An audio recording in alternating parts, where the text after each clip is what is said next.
The Indie Writers Club podcast is sponsored by Pro Writing Aid. Pro Writing Aid has been my go-to tool for revising and refining my writing since my first book. Built by writers for writers, it's more than just a grammar and spell checker. Pro Writing Aid helps you enhance your story's pacing, plot, characters, settings, and more. It can even provide on-demand developmental feedback on your entire manuscript with its new manuscript analysis and virtual beta reader tools. Get ahead of the competition by heading to prowritingaid.com, sign up for free or use the code IWC15 for a 15% discount off annual subscriptions. It's the Indie Writers Club with Cara Clare and James Blatch. A place to relax, chat, learn and vent about life as an independent author. Get episode alerts and links at indiewritersclub.com. Now, here's Cara and James. Hello and welcome to the Indie Writers Club. I'm James Blatch. And I am Cara Clare. How are you, James Blatch? Yeah, I'm good, thank you, Cara Clare. We're going to talk all things indie as we do on our regular Friday podcast, but we are going to specialise, focus in, drill down to something like that, translation. So we're going to be talking about our AI translations, particularly using Scribe Shadow, how we're doing with those, how we're marketing them, what sort of results we're seeing, because we're getting into the weeds on that now. And I think it's been a hot topic this year, isn't it? So we're going to revisit that in a moment. Yeah, I keep getting questions from people about it. So I keep getting, people saying, have you got any tips on this? What about when I do this? So we thought we might as well just do a podcast episode on it, because obviously it's something lots of people are trying to do at the moment. So hopefully it'll answer everyone's questions. Yes, definitely. Okay, let us also talk about the retreat. We are still just waiting for some confirmations of dates and availabilities from Madingley Hall, but we are going to do one in October. That is the plan. And I know lots of interest in that, so we'll fairly strictly roll out the ticket page to the groups, like focusing, prioritising people who came last time and then people who pre-registered, etc. But that will happen, and you will just watch out for your email. Should drop over the next couple of weeks. What else is happening at the moment? You've been a bit snowed under because you are still ghostwriting for a company. I am, yeah. So most people know that I used to be a ghostwriter, and that was actually how you and I met, wasn't it? Because you interviewed me about ghostwriting on your last podcast. And I stopped when my books kind of took off. I stopped, but they contacted me last year because they had the 6-book series that I had done. They were adding 3 books onto it. And obviously they wanted that continuity of voice, and that kind of tied in with me just for cash flow reasons, needing stuff that wasn't inside my business because I was going through the divorce and things like that. So I signed up for another 3 books, which is now coming into the last one of those 3. But it's really, really difficult. It's kind of made me realise, actually, going back to it, that it does take a significant portion of creativity from you and creative energy, even though it's very different, because obviously they give me an outline. I'm writing to somebody else's kind of ideas. I'm not having to come up with that stuff on my own, but it's still creative. It's still accessing that part of your brain. Yeah. So I'm kind of trying to decide whether to take on any more or not. And I think I've fallen back into that trap of, it almost is a bit like that when you have a job and I know it's not a full-time job or even a part-time job officially, but it's more secure because, you schedule in 3 books, sometimes 6 books. So you literally know how much money you're going to get every month for the next 2 years, which is quite a nice place to be in for indies. But it kind of ties into the translations, actually, because we're going to talk about what's been happening with mine. But hopefully that is really going to give me the confidence to not take on anymore and be brave. And I'm on great terms with them. So it's not like I could never do it again in the future. But I do think I need to have that confidence boost, go back to my own business and really the focus being on that. Yeah. Good. Yeah, because I know it's been a bit stressful for you over the last few days when you've been... I sort of do the same. As you know, I get pulled in all sorts of directions and I wake up every morning thinking which of the 500 companies that I sort of work for, should I work for today? But it's actually quite nice. Vinci Books I do 2 days a week for. And I actually quite like that, quite like compartmentalising and fending off requests to do stuff. And I'm not very good at really that kind of organisational with the rest of my work, where I should think, okay, Friday morning I can just do. Someone's trying to call me. Stop calling me. Friday morning, I shall just do my marketing, for instance. I could probably set myself up a bit better like that. But anyway, it's quite nice having 2 days just to do Vinci stuff, which I enjoy doing as well. We're doing translations with them at the moment as well, which is great. Are you? Yeah, it's a hot topic at the moment. Yeah, Humans. it is. Humans. I was going to mention, we are doing a gig, you and me, together.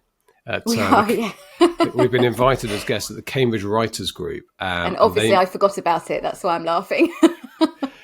Well, hopefully you won't forget it out on the night, because I think we're on for 2 hours with questions. Yeah. We have to think of something to say. So it's the Friends Meeting House, which is in Hartington Grove in Cambridge. I don't know if that's the one next to the ADC Theatre, is it? No, probably not. I have no idea. Friends Meeting House, Hartington Grove, Cambridge. If you want to come along, there's a £3 entry fee if you're not in the Cambridge Writers Group. So wait a minute. Are you saying for £3 people could get to come and see us talk for 2 hours? I can't think of, it seems like an unbelievable offer, doesn't it? Why would you not want to do that? But if you're in the area, Cambridge, Hartington Grove, Quakerham. I'm looking on the map to see where it's a CB1 code, so it's fairly central, I think. Hartington Grove is off Cherry Hinton Road. Yeah, so it's sort of where Cherry Hinton Road goes off Hills Road, not far along there. If you know Cambridge at all. If you don't know Cambridge, you have no idea what I'm talking about. Not Cambridge, Massachusetts either. So yeah, we're going to chat about indie life, I think, there. And yeah, I don't know. Again, it's the third time. Wow, who is that? 3 times in a row trying to get hold of me. Someone doesn't want us to record today because I think your gardener interrupted. We tried to take before this one, and your gardener interrupted us. And then my headphones did something weird and switched to the microphone. And now you're being called. What's going on? Yeah, I mean, unless it's the UK lottery phoning me. Do you play the People's Postcode Lottery? No, I do. Do they call you as well? I don't know. Have you entered any local radio competitions this morning? I'm on my local radio station soon for my cricket club. Are you? Look at you. I do the People's Postcode Lottery, which we have in the UK. So basically, it's a funny thing. It's an odd thing. So we have zip codes, call them postcodes. If you're American, if you're UK, you know what postcodes are. If you're American, called zip codes. And you enter it, like for £10 a month, I think, something like that. So if you did 2, you get £20 a month. And then postcodes come out. So let's say my postcode comes out. Everybody who's in that postcode, which is basically one street of about 40 houses, everybody wins as long as they've entered. So if you're the only person in that street who's entered, you win £100,000. If 10 of you entered, you win 10,000 each. Yeah, I think I used to do it, and I think the most I've ever won was something ridiculous, like £20 or something. Yeah, well, I've won a few times, and I've won a £10 gift voucher for Marks and Spencer, and then we won prizes, like one prize for each. I go enter twice, and one's a really funky lunchbox where you just choose from a huge list of stuff.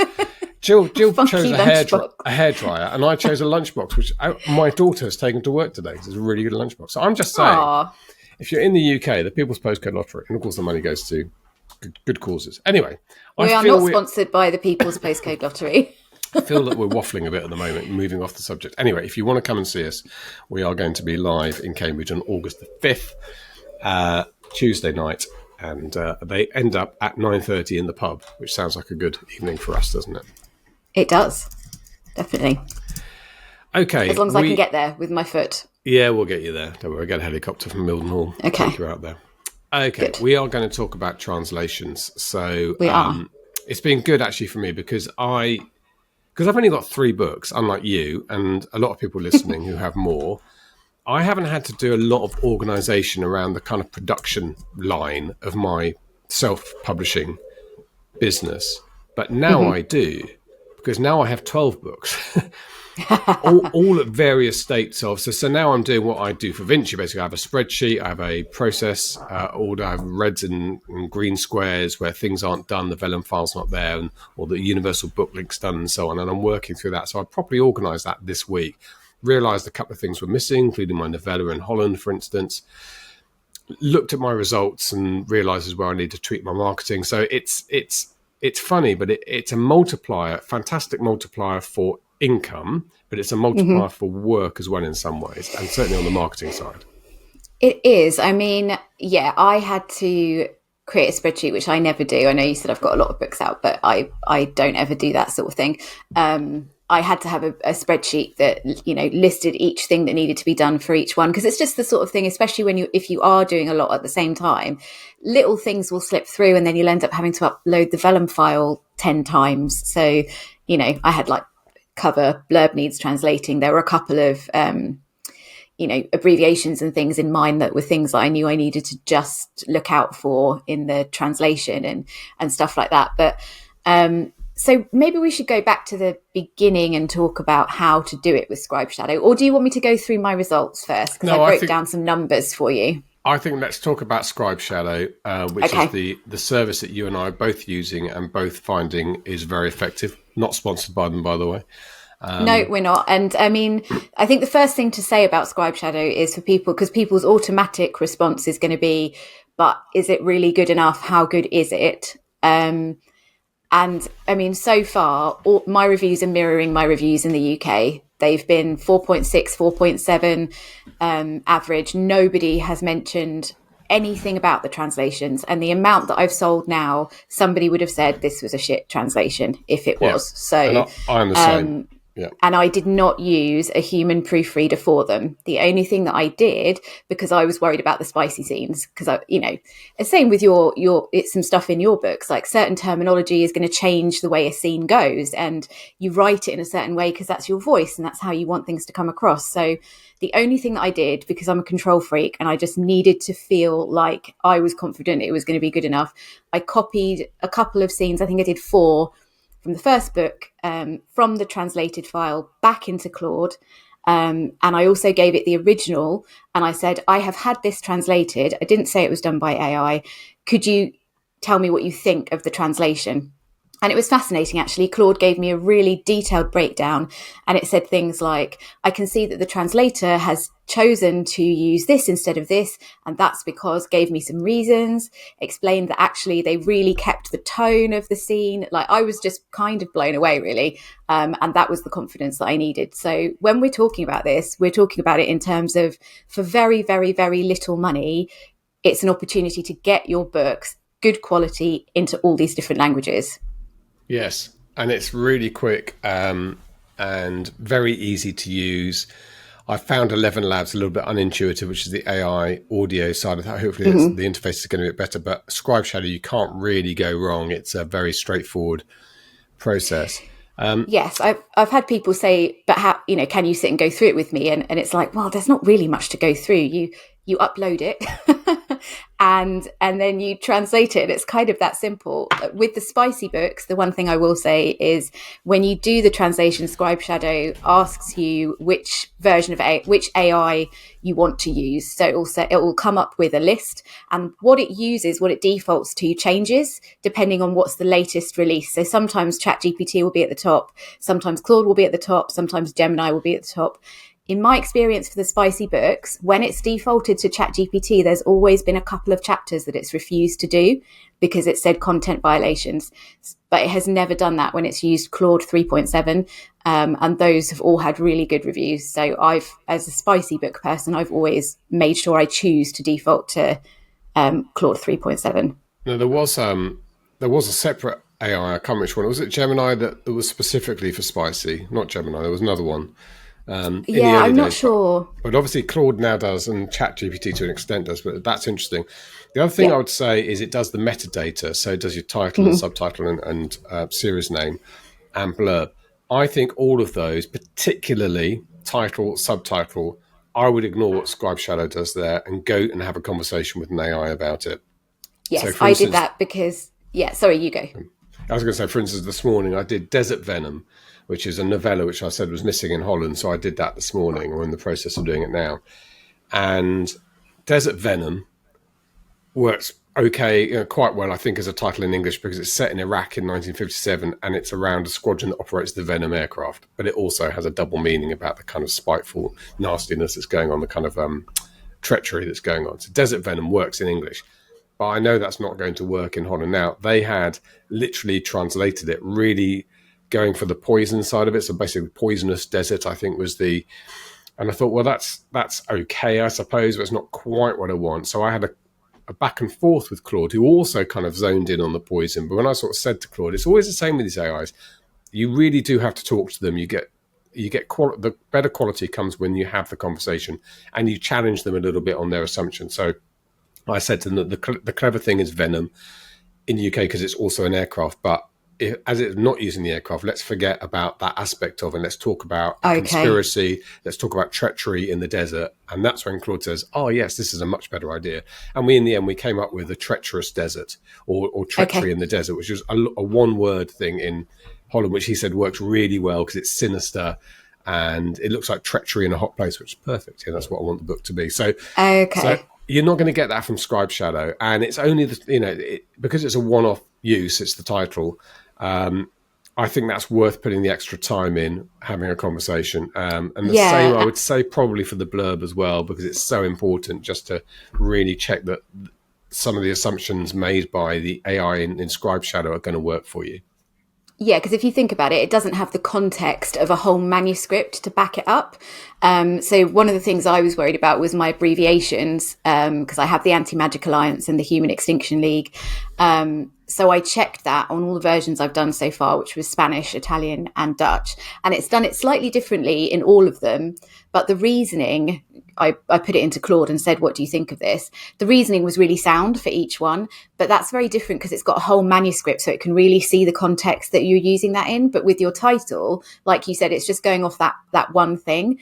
And I actually did go with what Scribe Shadow suggested because Claude mirrored it, but my titles are all just one word.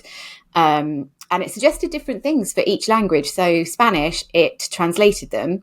My titles are all things like, so the first is called Nova, but then they're all things related to fire. So there's blaze, embers, ashes. And it translated all of those into Spanish because they could all pretty much be translated into a similar one-word title that carried the same meaning. Whereas in Italian and Dutch, it suggested keeping the English version because a translation into the native language just didn't really work. And it also, Claude said, which I thought was interesting, in Italian, it suggested keeping the English because spicy books in Italian, it often, big books that are translated by traditional publishers keep the English title, so it adds credibility. So those were decisions that Scribe Shadow had made, but I still had that conversation with Claude just to check that I was happy with what it had decided and what it had suggested to me. Okay, so that was Scribe Shadow's original. I mean, one thing I think you don't get with Scribe Shadows, it doesn't, if you do book one from a series followed by book two, followed by book three, it doesn't link them in that conversation, does it? It's not referring back to book one or book two, which is why I would have a separate conversation with Claude saying, I've got a series of books. This is the titles in English. Can we talk about that? I would still do that and make sure that that's going to work and you've got the best possible titles. I suppose that would be, hopefully another thing that they'll add down the line would be the ability to make sure it's consistent across all series. Because again, I did that with the abbreviations. I checked that it had done the same thing in each one because it doesn't know that they're part of the same thing. They could be standalone books that you're translating. And it had actually, all this checking has actually just made me feel like I don't really need to check. Yeah. But because it had done it the same way each time. I don't mind it being a separate part of it and not being in Scribe Shadow. I'm sure if Mr. Scribe Shadow's listening to this or Mrs. Scribe Shadow is listening to this, they will be thinking, I would rather, this is a good idea. Carl's just said, let's try and, make sure we're referencing previous books in the series. Is this linked so we could do that something? But actually, it doesn't take a lot of effort. And it's kind of like a belt and braces thing to have a separate AI, separate conversation about some of those holistic things that go across the series. So I don't mind that. And I don't think many people will be using Scribe Shadow who don't have access to an AI, to ChatGPT or Claude. I know you're happy to use it. I think it's part of our sort of that level of control freak thing and wanting to put out a good product. So it's that kind of like, we don't speak that language at all. We don't speak that. So having that kind of conversation with another AI to make sure that those key things are on point. Because I did the same thing with my blurb as well. I used Claude for that. I mean, I kind of feel the opposite, actually. I would quite like it if it was in Scribe Shadow, because I really want to get to the point where I just push a button and it does it all perfectly and I don't have to get involved, because it's just a time thing. It's like the reason I'm doing this is to maximize my output and with minimum time investment from me. Yeah. On a side note, I did one of my periodic every 4 or 5 years attempt at dictating this morning. Had to drop my daughter off at a nursery. She's starting work today, 35 minutes away. So I was going to say, hang on, Emily is 20. How old is she? Very drop her off at nursery. And I thought on the way back, someone wanted to write. I was losing time. Although it's quite early this morning, but I tried it. I just can't do it. Can't do dictation. I hate it. We're going to get somebody on who dictates a lot, and we'll try and convince you and me about dictation. We'll do that in another episode. But anyway, just wanted to throw that in there. Okay, so so the packaging then, I think, use a bit of Claude. Now the cover, I'm personally more than happy to go into Photoshop, and again, AI just makes life a lot easier. You can remove existing text as long as you've got permission from your cover designer to modify that cover. You can remove existing text. You can put the new text on. And if you're proficient enough at Photoshop, you can do some whizzy things and graduated colours on there. And I've actually had an interesting one on my Dutch one of this novella. I've actually hidden some of the letters. So the aircraft sort of like, banking across the front of the page. And I've hidden some of the letters underneath the bottom of the wing by rubbing out the letters. So it looks like they're behind it, that bit.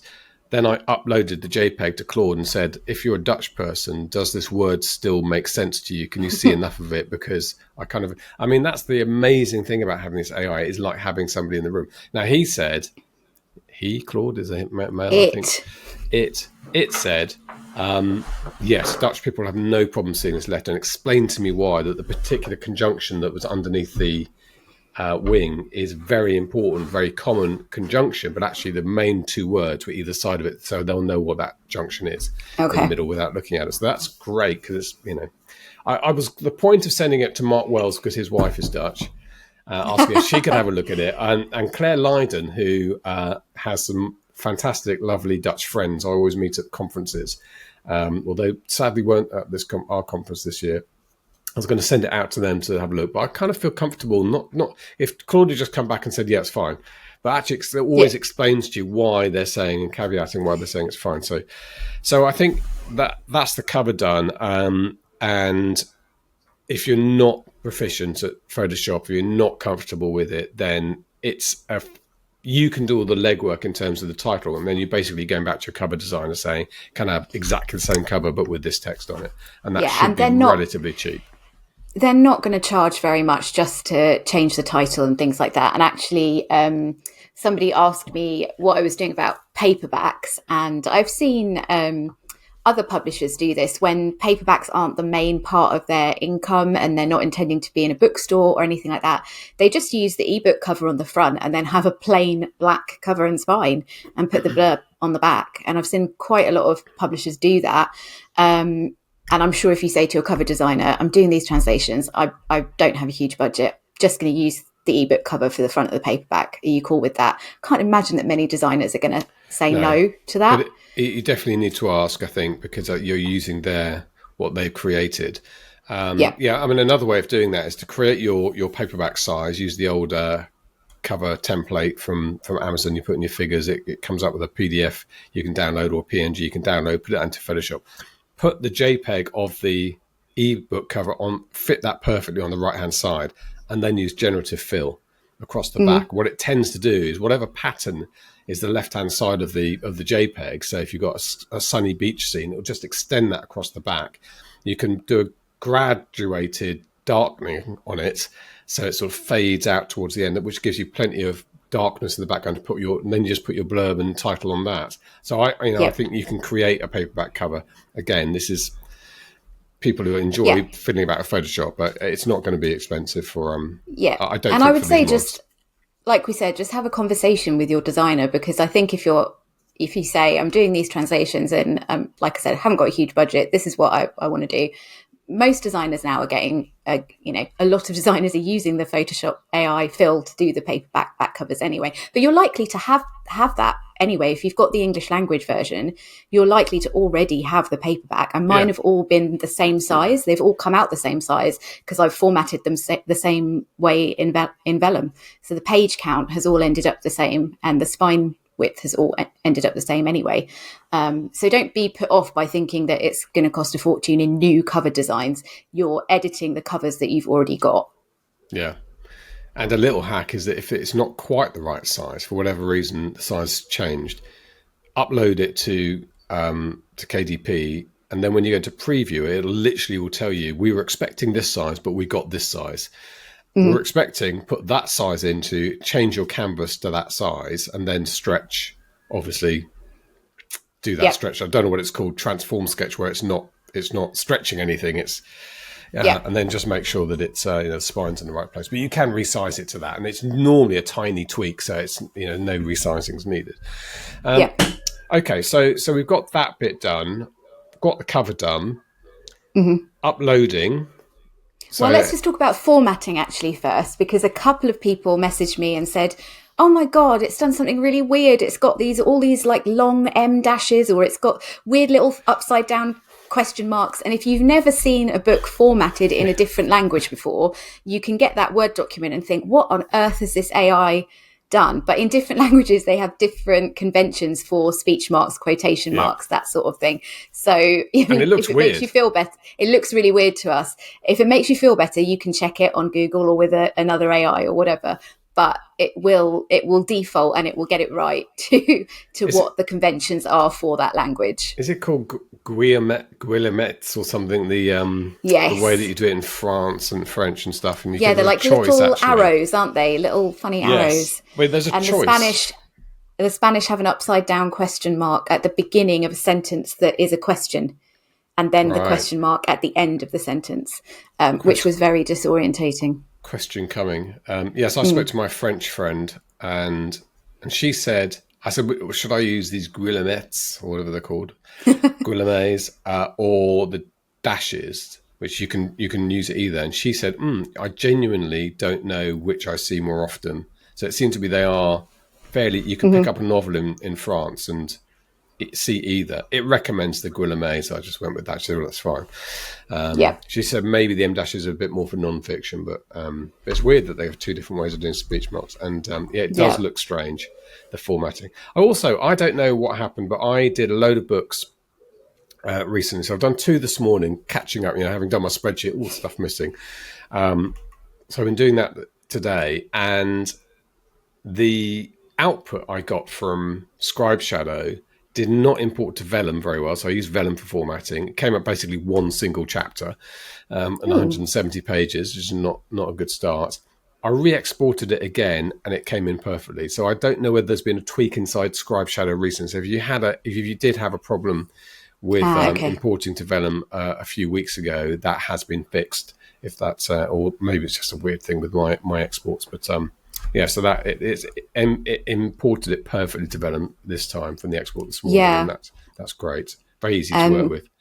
I've relied on Vellum because Vellum, I think we talked about this a few weeks ago. Vellum is my cleanest version of my books, so that's where I make my tweaks, and that's the cleanest version. So I exported, because you've now got the feature in Vellum to export a Word file from the Vellum file. So I did a fresh export of a Word document, which formats it, and it keeps that formatting in of the header and the chapter headings and all of that kind of stuff. I used that to import into Scribe Shadow, and then I found that when it exported it again, it was pretty much flawless. There was a couple of bits where in the back matter it got a bit confused about what was what, but in terms of the actual chapters, it pretty much got it spot on. So that seemed to be a good way of doing it, and I haven't had any problems so far.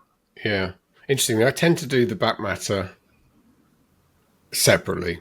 I'll just do Scribe Shadow Film is just the manuscript, and the back matter I'll work with Claude and create it. Obviously, for series, most of it about the author and stuff is all going to be the same. So you do that once, and then drag and drop from one to the other. I did that in the end. To start with, I used Scribe Shadow, and then I realised it didn't really translate very well, and I wanted to say different things than I did in the English version. So now I just do the manuscript, and then I, create the back matter fresh with Claude for that particular series and put that in. So 2 little notes. I may have mentioned this before. It's always worth noting about copyright. First of all, copyright. You'll read that copyright's not necessary in some countries. Like Germany's an example of that, where the act of publishing the book automatically instills copyright on you. But here's why you should put your copyright notice in anyway, because you're not actually just publishing it in Germany. You're going to go onto KDP and you're going to publish this book worldwide. You're aiming it at the German and Austrian market and other German-speaking countries, but it's being published everywhere, so it needs a copyright notice in there. So go to the effort of getting that translated, and again, talk to your AI about the common formats. So if necessary, go on to Amazon and the free sample and look at some big trad books published in German and see what their copyright notice looks like if you want to compare that. So I'll do that. The other thing is, in Germany, you do have to be aware that they have a requirement that titles are unique.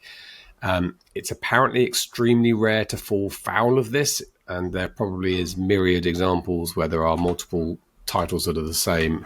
But if you want to avoid that, what a lot of German authors do, and I think the problem is like all these things in business, right? If you start off thinking, well, we don't really have to copyright this and that, and then you become successful and the business is worth money, that's suddenly when all these issues can become quite big and quite painful for you. So, if you suddenly start really taking off in Germany and then down the line someone says, that's my title, that could be a problem. So it might be worth you looking into this. But one way of doing it is to incorporate the character name into the title, or the series name into the title, which is enough to give it some differentiation.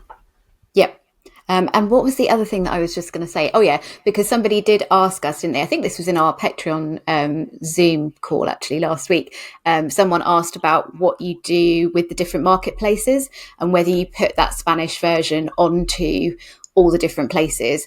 And the answer is yes, because you're going to get Spanish people living in England, or Spanish speakers, or people who are learning Spanish, or, you're still going to sell those versions in all territories, so you make it available for all territories. There's no reason not to, is there? There's nothing to lose. Exactly. We should probably just mention, actually, so we did formatting, didn't we? So now you're at the point where you're uploading it to KDP, and the only thing really to know is that when on that very first screen, when you upload it to KDP, you choose the main territory. So that's the primary language where it's going to be sold. So you choose the language at the top, and then further down the page, it asks for the main Amazon store. So for France, you choose Spanish. That's not good advice, is it? No, terrible advice. For France, you choose French, and then you choose Amazon.fr when you get further down. Yeah, and the reason this makes a difference, first of all, the language makes a difference for when it's looking at your manuscript and telling you you've got typos, etc. So it's important to get that right.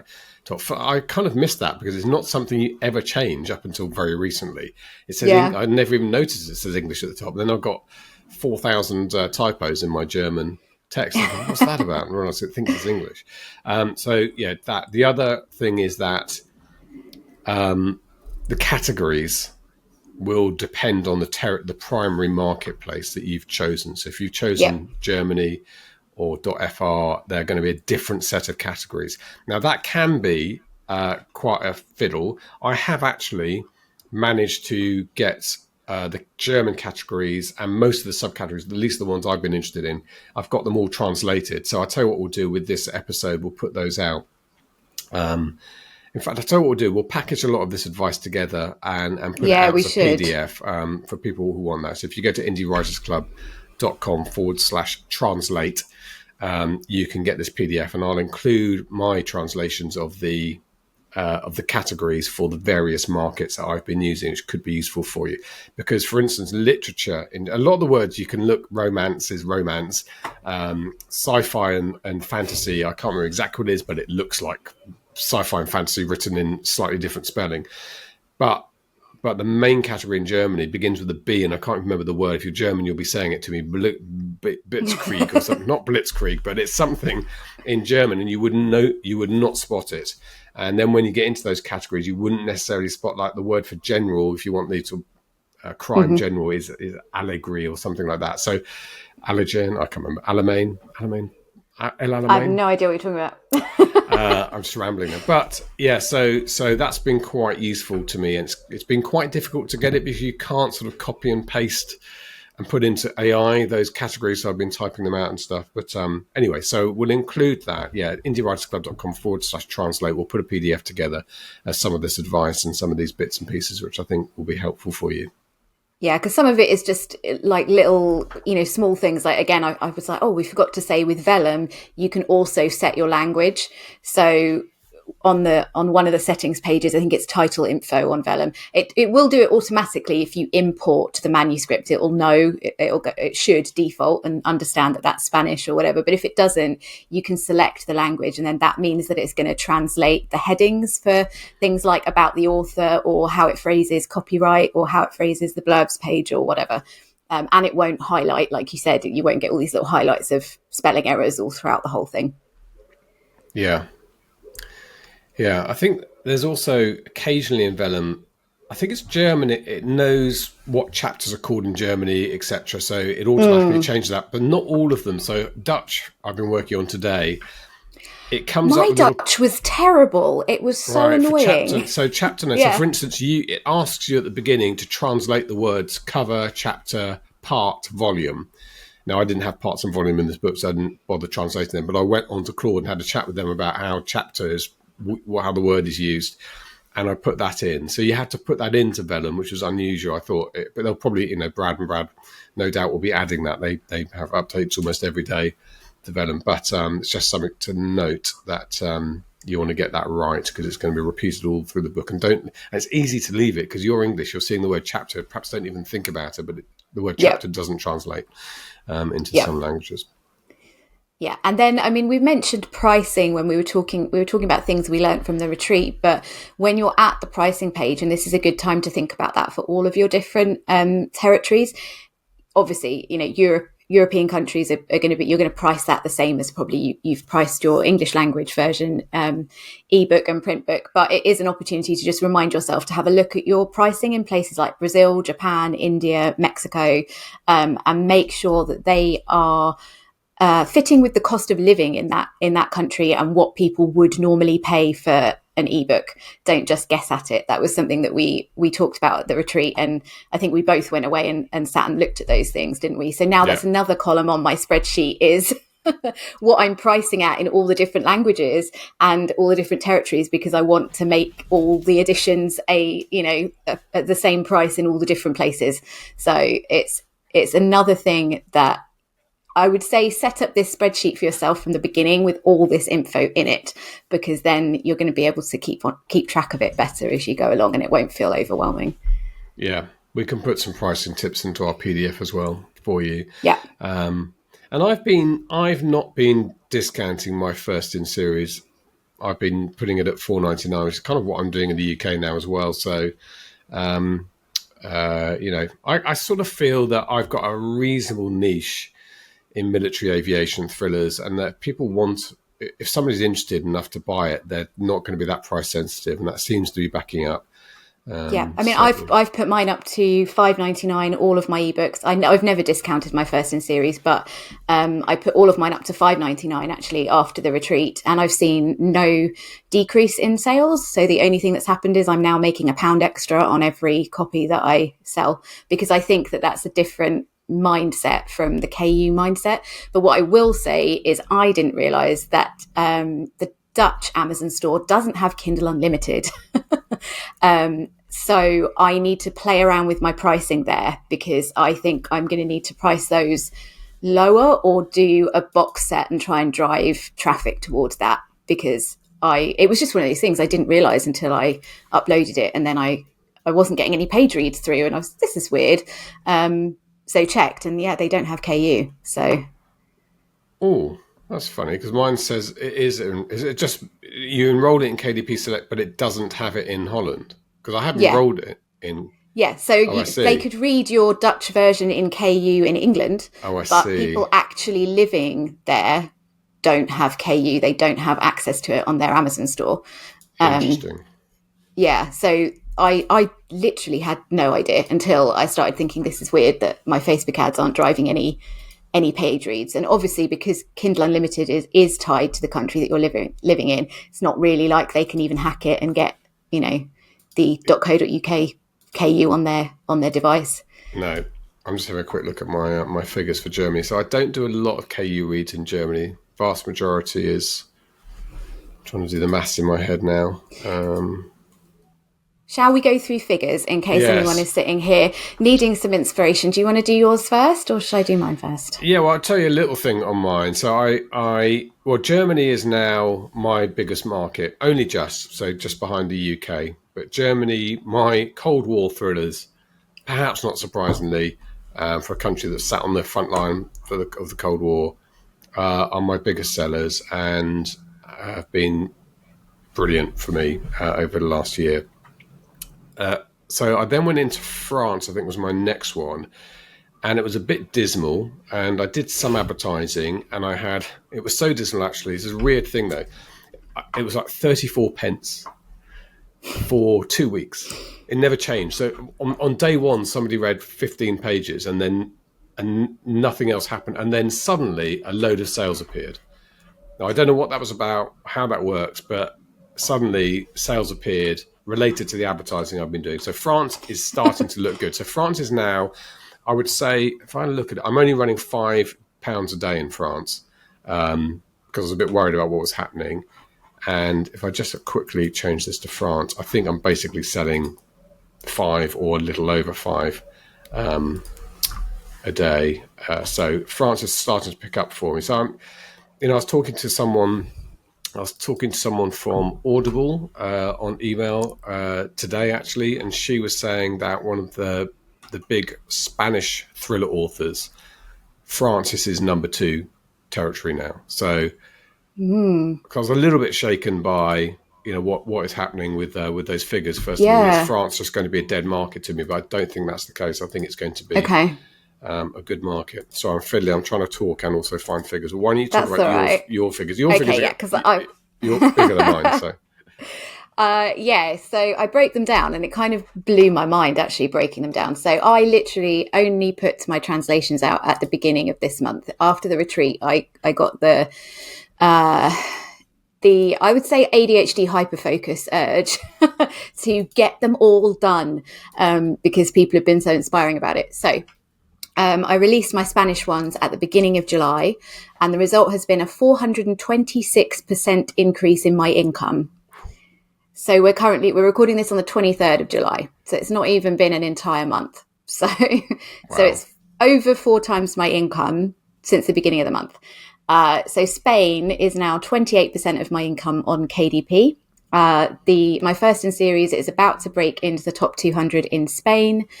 The ROI on return on investment on my ads is 215%. My clicks have stabilized at about 3 pence. My first in series got a most gifted tag and a number 1 new release tag and was number 4 in fantasy romance. Those books are also being read in Mexico. It's in like a little bump in Mexico, and also the English language versions in Spain as well. And I just released my Italian ones a couple of days ago. So I don't really know what that's going to do in terms of pushing the income even further, but the ROI is looking similar on the ads at the moment, but that's not even taking into account read through because it's only been a couple of days. So it looks like Italy is going to be even more successful than Spain. Wow. So it's kind of mind blowing, really. It really is. How exciting is that? I mean, this is what we said right at the beginning. It's the reason why we return to this topic now is that, you can spend a year writing 3 more books, or you can spend an afternoon in Scribe Shadow and have 3 more books. Yes, and I think it's because it's at that point, like, I think the important thing for me isn't necessarily, oh my God, I've made more money this month. I was in a really difficult place mindset-wise because TikTok has always been the thing that pushed my books, and it was stagnant. And everybody you were talking to was saying the same thing about TikTok pushing to the UK and the US. My Facebook ads in the UK and the US weren't converting the way that they used to. So it was a really difficult place mindset wise. I was starting to think, do I need to pivot to a different genre? What do I need to do? But this has totally changed the game, really. And also being able to feel like you can rely on, the only thing that is driving these sales is those Facebook ads. I'm not doing anything else in those countries. So feeling like there's now the two things going on, I can enjoy those TikTok spikes and I can enjoy that when it happens. But I'm building a steadier platform with those ads and new audiences. Like I'm getting messages now from Spanish fans, which is Hola. Which is awesome. Yeah. On Instagram and stuff, which is just super, super cool. So it's been crazy, and I can't wait to see what happens when the French ones come out next month, and the rest of the rest of the Italian ones. But I wanted to say that I think the strategy that worked, especially for romance, but for anybody actually, if you're in crime, whatever you're in, most of us are going to be thinking of doing this if we've got a couple of books under our belts already. So I did my entire series in one language at a time. I know a couple of people who were kind of in the same mindset as you are when you release your English language version. So I'm going to release book 1 in all the different markets, and then I'm going to release book 2 in all the different markets, and do like one every couple of months. But we don't have anything in those territories. We don't have a mailing list. We don't have an ARC team. We don't have any way of pushing these books apart from Facebook ads. So if you just are patient and wait until you've got 3, 4, 5 books that you can do in the one language, pretty much as soon as you start your Facebook ads, you're going to be making a return on what you're spending on those ads. And if you're not at the beginning, that's also okay, because what you need some viewers, you need some reviews, you need some ratings. And so that's not wasted money in those first months when you're trying to find the market and get that working. But if you've got those books, if you've got a huge series, and I think also it's weird for us in terms of reviews, because we're like, but is anyone going to want to read through the whole series if they're just sitting there with no reviews on? I think because their Amazon stores are so much smaller, they're used to seeing books that don't have as many reviews. If you look at how many they have on even really, really big name authors, they don't have as many reviews as we do. So it didn't seem to be a barrier. Like they just started selling straight away. Yeah, very good. One thing I'll say about advertising. So advertising. I've been using Facebook ads primarily. I'm using Amazon ads in Germany, but I will start Amazon ads. I tend to, in a new market, not new market where you live, but in a new market, I tend to think of it as, I think who was taught this? I think it was Rachel McLean taught this a few years ago at SPS Live. Is that you can, if you use Amazon, you do talk about ASIN targeting or keyword targeting, but actually Amazon's using its own knowledge a lot of the time. We know that, to try and find your readers, but it doesn't really know who your readers are. If you're a brand new book, brand new author in a brand new market. So that's why you start with Facebook ads, because Facebook ads, you can at least still say men over 50 who like aviation in my case, or, the demographic of your typical UK reader is not going to be too dissimilar in Spain. So you use Facebook ads to force them, if you like, force those readers down that funnel into Amazon, and then at a later stage start with Amazon ads. And in terms of Facebook ads, obviously you've got your media, you've got, your creative, as they call it in the industry, to come up with. So you've got a photograph and some lines. I'm basically doing the same thing that I do in the UK. I don't really advertise in the US anymore until I've got a couple more sort of US-centric books out. So I've kind of left that market for now. But in the UK, so similar creatives. Again, talk to Claude. Does this make sense in Dutch? Does this make sense in French? And just spend an afternoon creating those square and widescreen images. Facebook will use its built-in AI, and once you've pasted a couple of your lines of copy in, will suggest some as well. I would definitely. It's awful. I would definitely worth copy and pasting that into an AI and saying, does this make sense? I haven't used any yet, but I've noticed it doing it. I haven't used any, and they are awful. They are really, really awful. So the one thing that I'll say about my Facebook ads, which is purely anecdotal, and it's me making an assumption, but I think it seems to be logical. So I'm completely using Facebook's AI targeting now. And what I've done for my image a while ago, I sent all my books on a sexy book photo shoot. So they're all, laid out nicely, and they've got a lovely, like, cool background and all of this kind of stuff. And that's the image that I'm using, which kind of goes against what we used to do for Facebook ads, which was choose a non-book, generic image of like a Gothic castle and then write, this is a paranormal romance on the top of it. But I've got this like really stunning image of my books. And then the copy is the same as the copy that I use in my UK ads. But I think what that's doing is pushing the views towards Instagram. And I think that's part of why they're being more successful, because because it looks like an Instagram worthy, image, which for my readership, that's where those people are. They aren't really hanging out on Facebook. They're hanging out on Instagram. And I'm getting so much interaction and likes and comments on my ads from Instagram that, anecdotally, I know that that's what's happening, is that Facebook is pushing people that way. So if you've had a bit of a wobble with your Facebook ads not converting, and you're in a genre that is a younger kind of demographic, I would recommend just trying an Instagram style, actually showing your book cover image, and see if that kind of helps Facebook to direct it that way. Because I've also tried telling Facebook to just show Instagram, and that doesn't work either. It sends the clicks, like the cost per click, sky high. But that seems to be working. And also Spanish and Italian, it doesn't seem to matter to them that the book in the image is showing my English title. I put on the ad Italian edition now available, and that hasn't been stopping people from clicking it. Okay. That's interesting. Are you using placements, AI placements as well, so you don't narrow down to? Yep, I haven't narrowed down anything. Wow. I haven't accepted any of its AI suggestions in terms of images or copy, because I did try it with AI images and the cost per click was ridiculously low. This was for UK ads, but they didn't convert and I wasn't happy with them. But in terms of the targeting, all I've done is select Spain. I've done nothing else. Yeah. Very good. And it's obviously working for you, which is great. And I can see you're quite buoyant about it, which I'm really pleased about as well. And it seems like an easy win. And if you listen to this thinking, well, now they've told everyone. Now everyone's going to be doing it. Just remember how many people self-publish. It is tens, hundreds of thousands of people.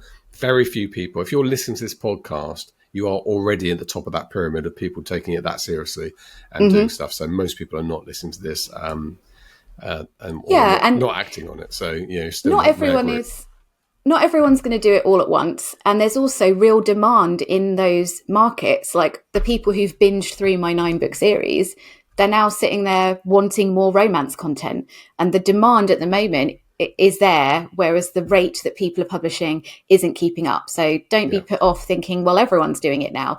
This is the moment to do it. In a year's time, everyone will be doing it. But now is the moment when you can be doing it to really make a really good impression in those markets. Yeah. And there is still, I don't know if many people listening to the show would feel like this, but there is still quite a bit of anti-AI stuff. So my daughter, Emily's been doing some TikTok social media for the show. So, by the way, she's created an Instagram account if you'd like to follow that. Did you see the post? I saw that. Yeah, I was like, we have an Instagram. I thought you'd been very busy. I wondered what was happening. No, I got to slave labour to do it. And did you see the AI image of Lucian, one of your characters? No, I didn't. Oh, yeah. So no. You have to go onto TikTok, have a look at our account. It's good. But, so you can give our Instagram account a follow. That would be great. It is indie.writers.club. But we have had on TikTok a few. I'm never touching AI. Is what's the point? You're taking jobs away from people, and you're not writing the books yourselves. That kind of overreaction to talking about AI images or whatever. And it was a clip. Actually, it was a clip of me saying, if you've used and you and I both talking about if we'd used, for instance, an AI figure in a cover, would we tick the box? This book is AI, which is effectively what Amazon's asking us to do. And I feel the answer to that should be no, because it gives completely the wrong impression that maybe you've written the book using AI, whereas AI is now a completely normal part of the marketing process. But people still argued with that and said, the only thing I use, this guy said, is Grammarly, because Grammarly's not a generative AI and it's not trained on legal stuff. Well, if you go onto the Grammarly website, it says Grammarly is generative AI and is constantly being trained every day. So, I mean, even that, as somebody else pointed out in that thread, you can't avoid it, mate. So, If you Google something, Yeah, you can't and I avoid think it. one of the other things we had weird comments on was when we were just reading the results, the survey results of was it Draft to Digital? Somebody did a I think survey. it's written word media, wasn't it? Written word. Somebody did a survey to do with if authors are using AI, and all we were doing was reading out the survey results. Or was it that was maybe? saying what percent? No, I think you were right. I think it might have been written word media. That saying what percentage of people use them, and people started rolling in with the like, why would you use it in any capacity? You're not a writer if you use it. And that's the kind of thing that I just get really fed up with, because it's not an actual discussion, it's not a debate. Nobody's really aware of the full thing, and it just pitchforks come out, and I don't like it. Yeah. And I'll say again, if you're a cover designer and you're worried about this, I completely understand that and I have sympathy for you. But listen, we all work in industries that constantly change and we have to reinvent what we do. You know, I work in the kind of the online education space and publishing. And if you're not thinking, well, what worked last year isn't going to work this year, that's not the right mindset. So unfortunately, the idea of not allowing some technical progress because it's going to protect jobs and the way we used to do things is such a duff argument. It's such a duff argument. We would not have any of the technology around us if we took that. So, and it's also just unsustainable. Even if people say, I'm not going to use AI because I want to support human cover designers, that might be a noble thing to do now, but it's not sustainable because every cover designer at some point is going to replace their stock accounts with Midjourney. So that'll be that. Yeah, and I think I want to still support creators and creatives, and you do as well, of course. And the fact is, these translations would not have happened. This hasn't taken a job away from somebody, because there's no way that I would have been able to afford to pay £20,000 per language to get my 9-book series put out. But if these are as successful as if they continue to be successful, I'll pay a native speaking audiobook narrator to do my audiobooks for that language. So somebody is in the chain of, creative jobs is still going to be getting paid to do something, because it's allowing me to make enough income to then reinvest that. Like it's already allowed me to invest into character art, which I would not have been able to afford if I hadn't made this extra money this month. So I think that's part of the conversation that's missing as well, is like, it might be removing something from that person, but it's adding it to the chain somewhere else. And smart translators, people are still going to want to use a human translator. There's still going to be, ideally, of course, if I really wanted to make sure I was putting out the absolute top tier level of translation, of course I would want a human proofreader to go over it. So if these are really successful in the future for my next series, I might choose to do that and pay that human translator to have a look. But most translators surely are going to go down the road of using AI to translate it and then go over it. Surely. Because they're able to do more work then, because they're doing more stuff. They might charge less for that edit than they would have previously, but they're going to be able to take on more work. So things are evolving. And I think that's what we need to be able to do, is have a healthy discussion about it so we can figure out how to evolve in a way that supports everybody. But shouting and victimizing, villainizing people isn't the way to do it, because it makes us not have the conversation. It makes us shrink and not want to talk about it because we're worried about people's reaction. We don't agree with that. Not on this show. No, I'll stop now. Good rant. It's a good time. It was. We're coming up to an hour, would you believe? I can see it, yeah. It's been a good discussion. So yes, it has. Give our social media accounts a follow. We will put a PDF together with some of the stuff we've talked about today, and we'll try to include in there some of the category translations to help you with that, and average price point for ebooks in foreign markets, so that you can help price them, particularly some of those smaller markets like Mexico and India, or let's say smaller but less readily available to us, so we don't know as much about them. We'll try and put that in there as well without giving myself too much work to do. And if you can follow our Instagram and TikTok, that would be great. And make my daughter happy. Yeah, I thank you to Emily. I really didn't. I thought that you were in some sort of very strange, very productive mode, because I kept getting tagged in all these videos. Now it makes sense. Does make sense, doesn't it? And annoyingly, she got a job at a nursery today, so I have to, Are we talking like a plant nursery or like children? Children. It's sort of like a plant nursery, isn't it? Because you nurture and water them and they grow. I think it's more hard work, but yeah. Yeah, yeah, probably. Okay, thank you very much indeed. Lovely to chat to you. Keep an eye on your email in the next week or so. Hopefully we'll have some news on the next retreat in October.